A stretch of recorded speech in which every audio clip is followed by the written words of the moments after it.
Our ancient church has a 3,000 Judo-Christian history, because before accepting Christianity in Ethiopia, we have accepted the Old Testament religion, and we have practiced that for 1,000 years. To be exact, for 992 years before Christ.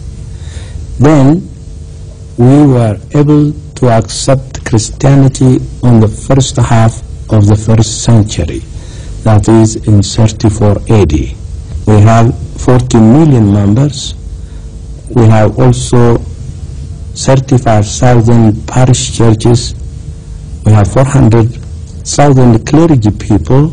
We have sacramental clergy, those who live in the parish and live with the people, administer the sacraments and preach them and counsel them.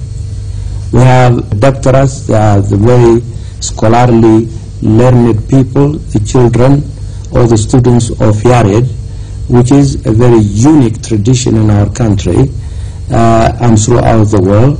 So we have those people on one side. On the other side, we have also people who have committed to live with the ascetical life, with a spiritual life in a communal way. So Ethiopia is one of the oldest Christian churches which accepted and adopted monasticism.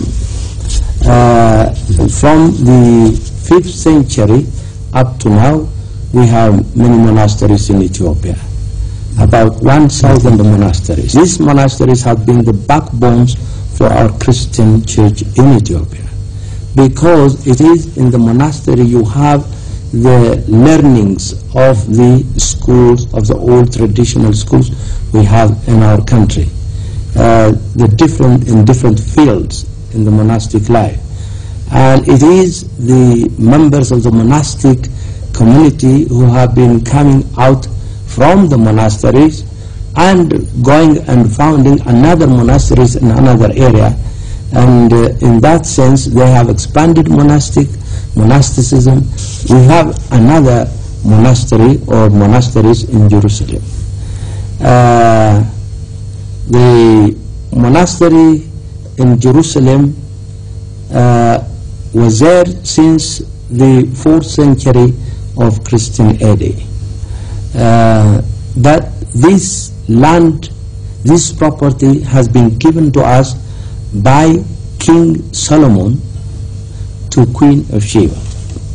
That is 992 years before Christ. Because, how do we know? This is because recorded in the Holy Bible. In the first book of Kings and the 2nd Chronicles, we find a very lengthy details that tells King Solomon has given to Queen of Sheba all what she has asked him. At that time, it was not a monastery, it's a piece of land which has been given to her to stay as long as she was staying in Jerusalem. Ever since, Ethiopia never left from this, and they made it a monastic community. And ever since, we have been there. When I was released after 6.5 years, I was kept under house arrest for 1 whole year again.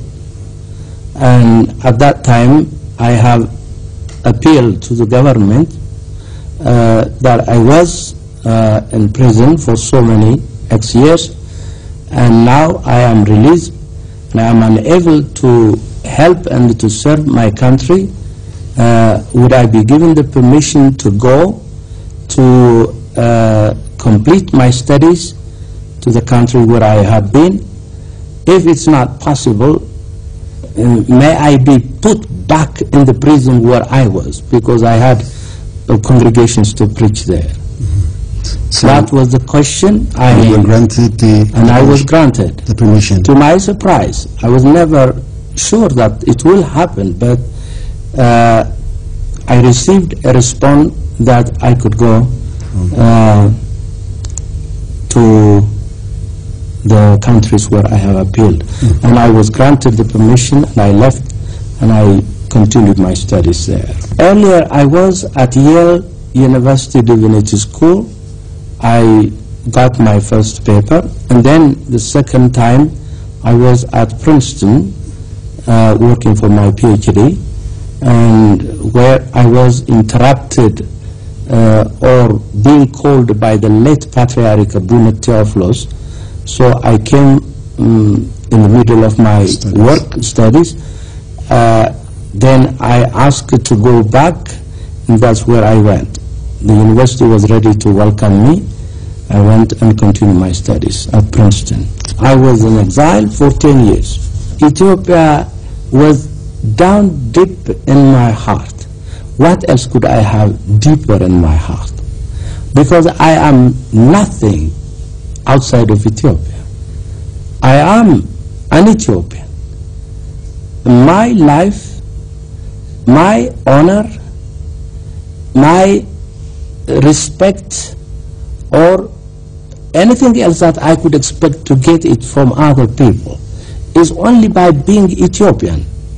I cannot change my Ethiopianism.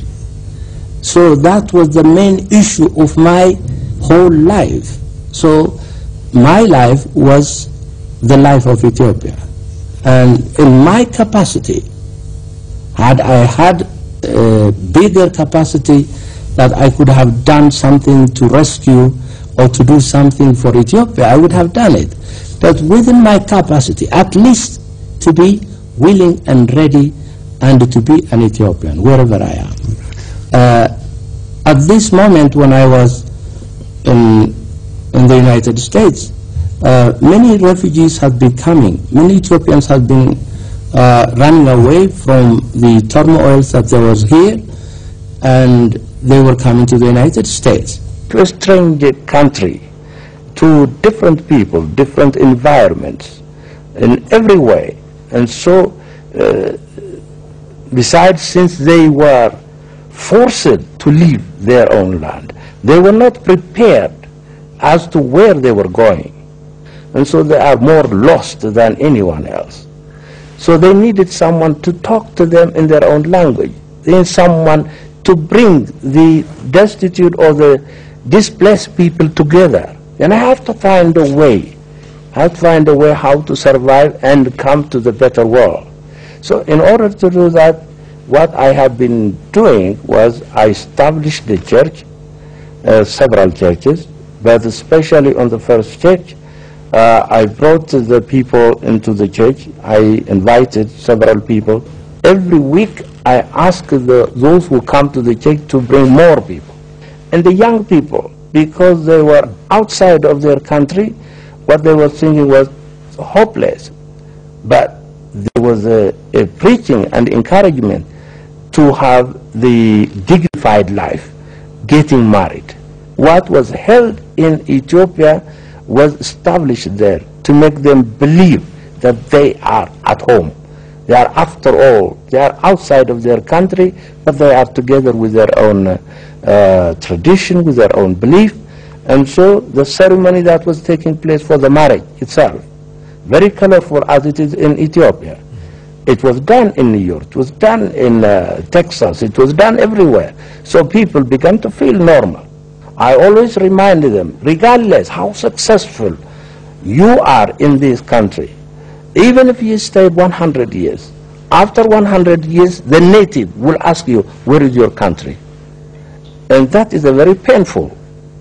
And so not to leave their country, not to forget their country, and that the history of their country is something that very soundful in the world. It's not less than anybody else, if not better. I am a pastor. I am a pastor sitting at the top office or the top chair I could be said the pastor of the pastor may be someone who can serve more.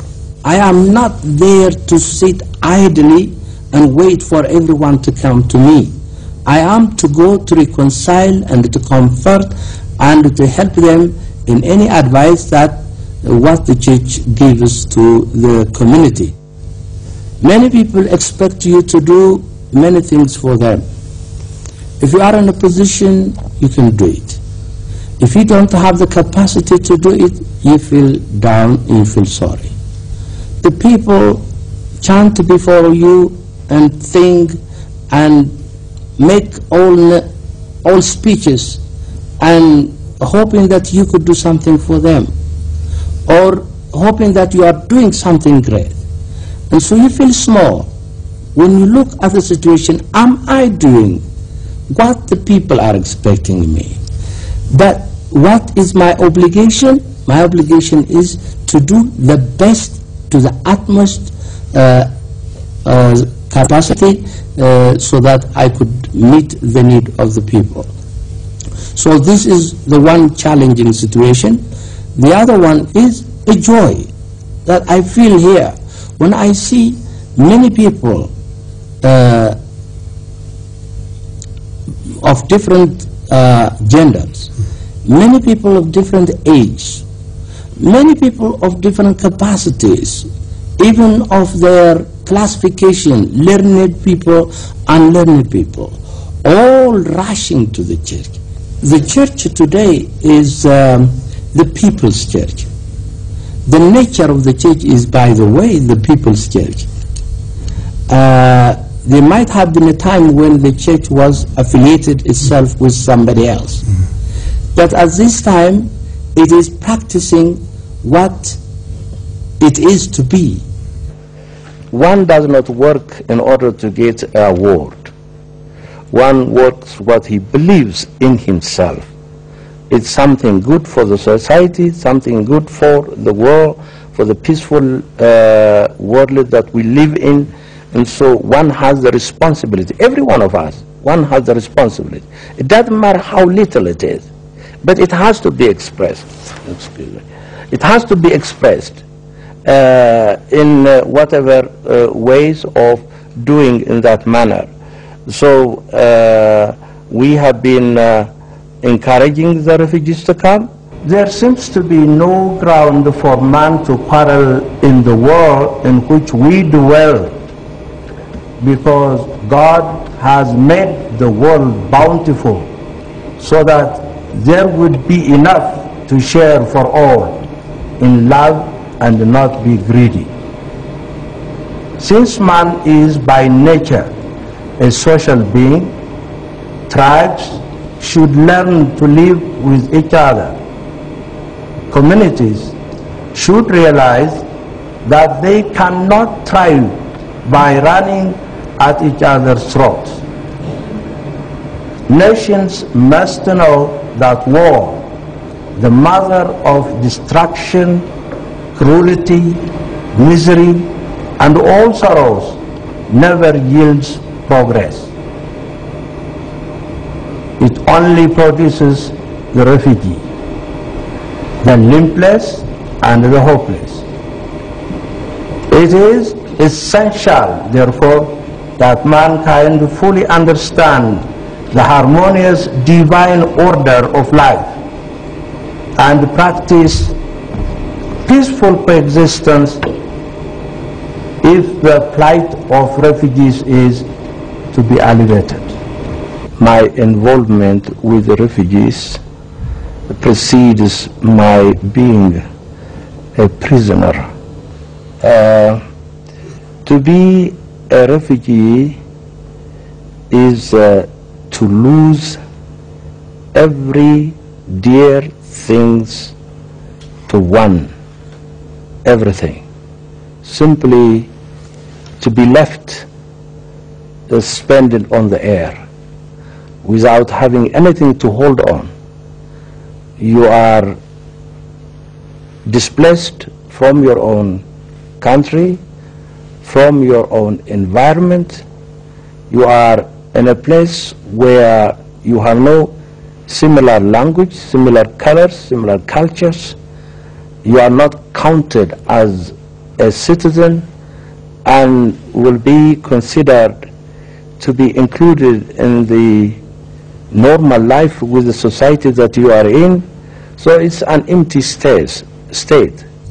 I know in many other countries who are very young, 200 years old, they just show you all these things and tell you so many fantastic stories to make you impress.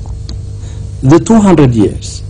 200 years is what kind of time to the Ethiopian? 3,000 years, uninterrupted history. So the heritage we have are something that we can claim, at least from the point we have started our history in writings 3,000 years ago. So it is not the duty and obligation only of the simple clergy people of caring and of protecting such kind of treasures. There has to be a total commitment of all the Ethiopian people. Yeah. Concern, Ethiopian people as a whole concern. Why? It has to be left only to the defense of the simple clergyman. We should not lose sight of how much these clergy people have been contributing to their own country. Since the beginning, since the time, all the time we were isolated from the rest of the world, it is these simple monks, these simple priests, without any salary, monthly salary, preserved all these things and brought them up to our modern time today. It should continue with a strong commitment to preserve our heritage. I am continuing in my public appearances to see the harmonious life with the Eritreans who are here, and with the peaceful solutions, the demands of the peaceful solutions that we would wish all together and send messages in the way we can, and then at the same time to be very prayerful people. We have to beg God. The day they bombed some of our brothers and sisters in the north, then that evening we declared a prayer, and people responded very well. We all were doing these prayerful events, and we are thankful to God. At least no danger has continued until this time. Even so, our conscience are not free. We are still full of anxieties. Believe me, my brother, this is a war where the government is very much aware out of their experiences. They are not willing to see any distractions among these brothers and sisters. They have been there from the beginning of history together. It's only latter incidences made all these slight separations. But they are one people. They have been one people from the beginning of history. And I don't think it will be anything will be rejoicing for our people.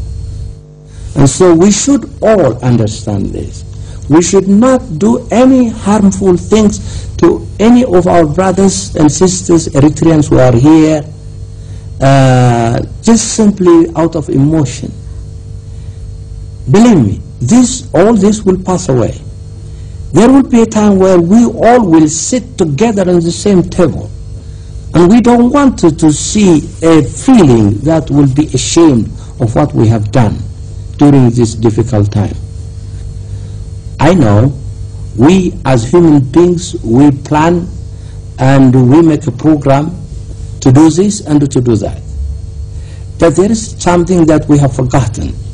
People like us who plan in this way, they cut short in the middle without knowing what was going to be there.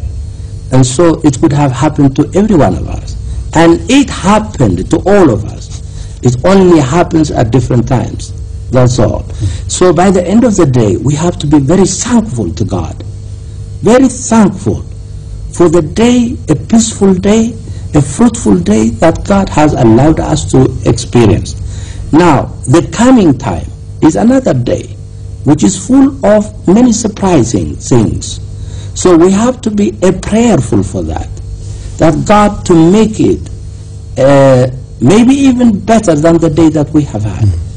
Maybe even to make us more stronger to do the good things that what we are expected to do in the day to come. So in the evening, believe me, it is a challenging evening. It is a rejoicing on the one side, and it's also a hope. Where how am I counted to be worthy with the Holy Fathers? In the history of the Church, you don't have any Holy Father who have been simply venerated by people, who have not been challenged, who have not been slaughtered, who have not been murdered and dragged on the street. That's the studies that I have studied. And so anyone to face that kind of a challenge, you must have to do something that bothers those who don't like the truth. In history, in the world history, there is no one body, one section that sustained itself forever. It just simply generation comes and generation goes.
4,000 years.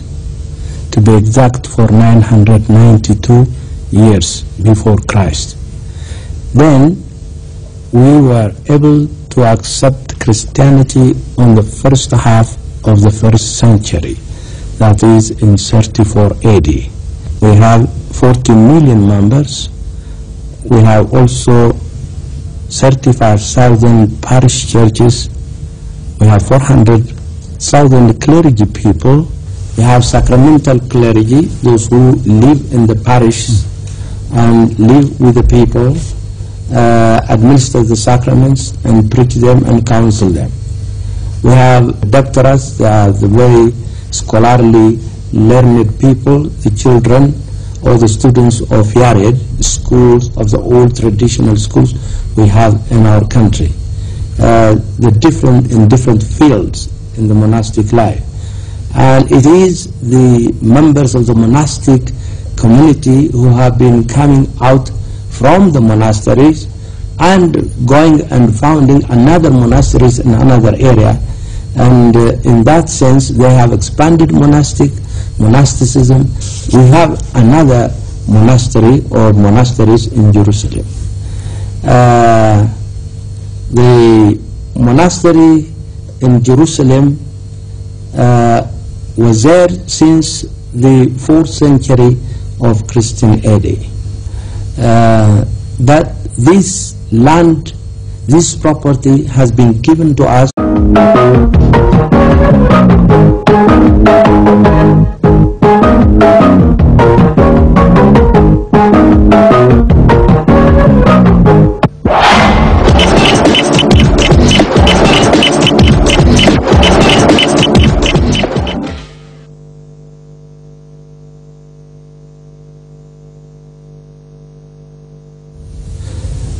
Our ancient church has a 3,000 Judo-Christian history, because before accepting Christianity in Ethiopia,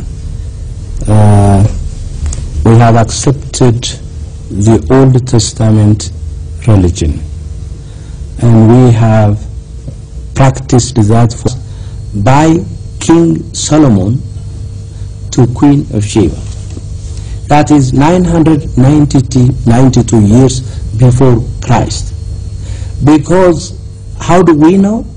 This is because recorded in the Holy Bible. In the first book of Kings and the second Chronicles, we find a very lengthy details that tells King Solomon has given to Queen of Sheba all what she has asked him. At that time, it was not a monastery, it's a piece of land which has been given to her to stay as long as she was staying in Jerusalem. Ever since, Ethiopia never left from this. And which is a very unique tradition in our country and throughout the world. So we have those people on one side. On the other side, we have also people who have committed to live with the ascetical life, with a spiritual life in a communal way. So Ethiopia is one of the oldest Christian churches which accepted and adopted monasticism. From the 5th century up to now, we have many monasteries in Ethiopia, about 1,000 monasteries. These monasteries have been the backbones for our Christian church in Ethiopia, because it is in the monastery you have the learnings of the